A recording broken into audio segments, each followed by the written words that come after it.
जय श्री राम।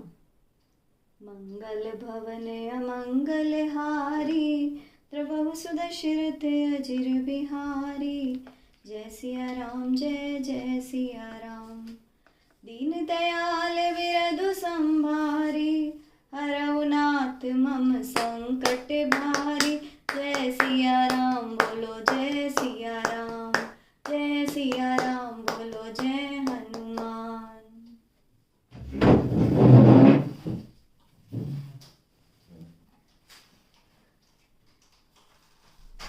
मास पारायण चौथवां विश्राम। माता के सामने सीता जी से कुछ कहने में सकुचा रहे थे, पर मन में यह समझकर कि समय ऐसा ही है, वे बोले, हे राजकुमारी, मेरी शिक्षा सुनो। मैं मन में कुछ और ना समझ लेना। जो अपना और मेरा भला चाहती हो तो मेरा वचन मानकर घर में रहो। हे भामिनी, इससे मेरी आज्ञा का पालन होगा तथा सास की सेवा भी कर सकोगी। घर रहने में सब प्रकार से सबकी भलाई ही है। आदर पूर्वक सास ससुर के चरणों की सेवा करने से बढ़कर दूसरा कोई धर्म नहीं है। माता जब जब मुझे याद करेंगी तो प्रेम से व्याकुल होने के कारण वे स्वयं को भूल जाएंगी। हे सुंदरी, तब तुम कोमल वाणी से पुरानी कथाएं कहकर इन्हें समझाना। हे सुमुखी, मुझे सैकड़ों सौगंध हैं। मैं यही कहता हूँ कि मैं तुम्हें केवल माता के लिए ही घर पर रखना चाहता हूँ। घर पर रहने से गुरु और वेद के द्वारा धर्म सम्मत आचरण का फल तुम्हें बिना कलेश के ही मिल जाता है, किंतु हठ के वश होकर गालव मुनि और राजा नहुष आदि सबने संकट ही सहे। हे सुमुखी सुनो, मैं भी पिता के वचन को सत्य करके शीघ्र ही लौटूंगा। दिन जाते देर नहीं लगेगी। तुम हमारी यह सीख सुनो। हे वामा, यदि प्रेमवश हट करोगी तो तुम परिणाम में दुख पाओगी। वन बड़ा क्लेशदायक है और भयानक है। वहाँ की धूप, जाड़ा, वर्षा और हवा सभी बड़े भयंकर हैं। रास्ते में कुछ कांटे और बहुत से कंकड़ हैं। उन पर बिना जूते के पैदल ही चलना होगा। तुम्हारे चरण कमल कोमल और सुंदर हैं और वहाँ बड़े बड़े दुर्गम पर्वत हैं। पर्वतों की गुफाएं, दर्रे, नदियाँ, नद और नाले ऐसे गहरे हैं कि उनकी ओर देखा तक नहीं जाता। रीछ, भाग, भेड़िया, सिंह और हाथी ऐसे भयानक शब्द करते हैं कि उन्हें सुनकर धीरज भी छूट जाता है। धरती पर सोना, पेड़ों की छाल के वस्त्र पहनना और कंद मूंग फल का भोजन करना होगा। और वे भी क्या प्रतिदिन मिलेंगे? सब कुछ अपने समय के अनुकूल ही मिल सकेगा। मनुष्यों को खाने वाले राक्षस घूमते रहते हैं तथा वे करोड़ों प्रकार के कपट रूप धारण कर लेते हैं। पहाड़ का पानी भी बहुत ही लगता है। वन की विपत्ति का वर्णन नहीं किया जा सकता। वन में भीषण सर्प, भयानक पक्षी और स्त्री पुरुषों को चुराने वाले राक्षसों के झुंड रहते हैं। वन की याद आने मात्र से धीर पुरुष भी डर जाते हैं। फिर हे सुंदर नेत्रों वाली, तुम तो स्वभाव से ही डरपोक हो।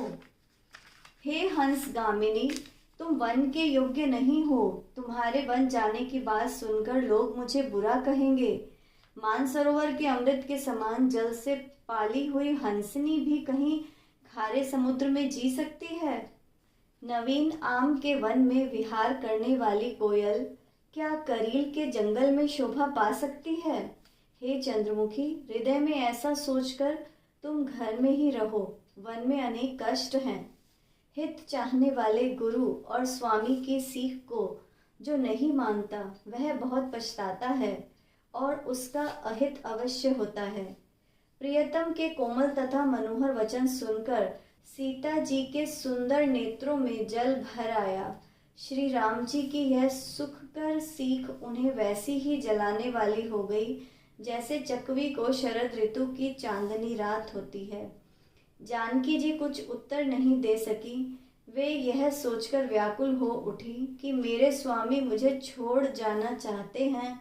अपने आंसुओं को बलपूर्वक रोक कर वे पृथ्वी पुत्री सीता जी हृदय में धैर्य धारण करके सास के पांव छूकर तथा हाथ जोड़कर कहने लगी, हे देवी, मेरी इस ठिठाई को क्षमा कीजिए। मुझे प्राणपति ने वही शिक्षा दी है जिससे मेरा परम हित हो, परंतु मैंने मन में समझ लिया कि पति वियोग के समान संसार में दूसरा कोई दुख नहीं है। हे प्राणनाथ, हे दया के धाम, हे सुखों के देने वाले सुजान, हे रघुकुल रूपी कुमुद के खिलाने वाले चंद्रमा, आपके बिना मेरे लिए स्वर्ग भी नरक के समान है। माता पिता बहन भाई मित्रों का समुदाय, सास ससुर गुरु बंधु बांधव सहायक सुंदर सुशील व सुख देने वाला पुत्र तथा सभी स्नेह और नाते पति के बिना स्त्री को सूर्य से भी अधिक जलाने वाले हैं। शरीर, धन, घर, पृथ्वी, नगर और राज्य, पति के बिना स्त्री के लिए यह सब शोक समाज है, भोग भोग के समान है, आभूषण भार रूप है और संसार नरक की पीड़ा के समान है। हे प्राणनाथ, आपके बिना संसार में कुछ भी सुखदायी नहीं है। जैसे बिना जीव के देह और बिना जल के नदी होती है, वैसे ही बिना पुरुष के स्त्री होती है। हे नाथ, आपके साथ रहकर आपका शरद पूर्णिमा के चंद्रमा के समान मुख देखने से मुझे समस्त सुख प्राप्त हो जाएंगे। हे नाथ, आपके साथ पक्षी और पशु ही मेरे कुटुंबी होंगे, वन ही नगर तथा वृक्षों की छाल ही वस्त्र होंगे और पत्तों से बनी झोंपड़ी ही स्वर्ग के समान सुखदायी होगी। उदार हृदय वन देवी और वन देवता सास ससुर के समान मेरा ध्यान रखेंगे तथा कुशा और पत्तों का सुंदर बिछौना ही आपके साथ कामदेव के आरामदेह गद्दे के समान होगा। कंद मूल और फल ही अमृत के समान मेरा आहार होंगे और पहाड़ अयोध्या के राजमहलों के समान होंगे। क्षण क्षण में प्रभु के चरण कमलों को देखकर मैं वैसे ही प्रसन्न रहूंगी जैसे दिन में चकवी रहती है।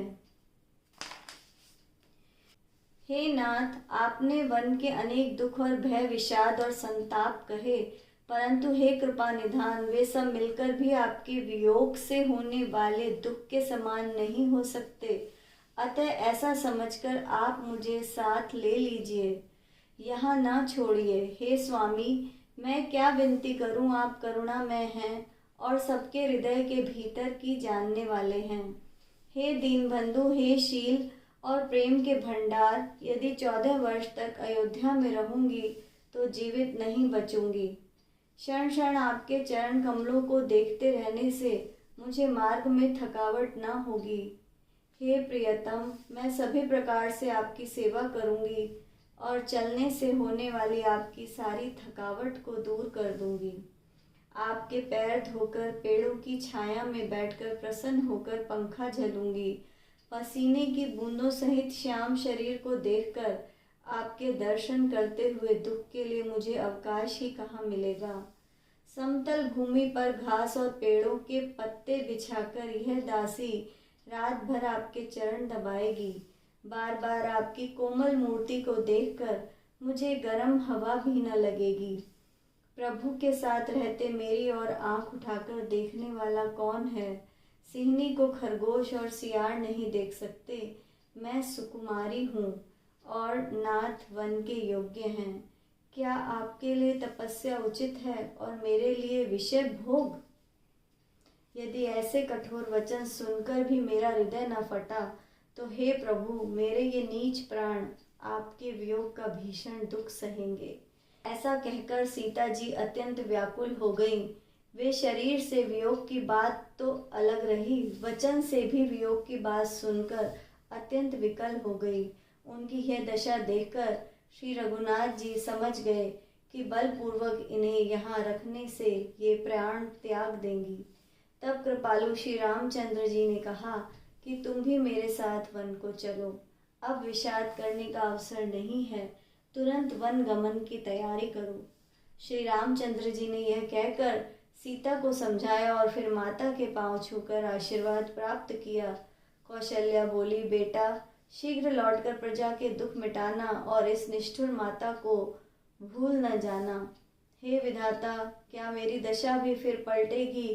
क्या मैं अपने नेत्रों से इस मनोहर जोड़ी को फिर देख सकूंगी? हे पुत्र, वह सुंदर, दीन और शुभ घड़ी कब होगी जब तुम्हारी माँ जीते जी तुम्हारा चांद सा मुखड़ा पुनः देखेगी?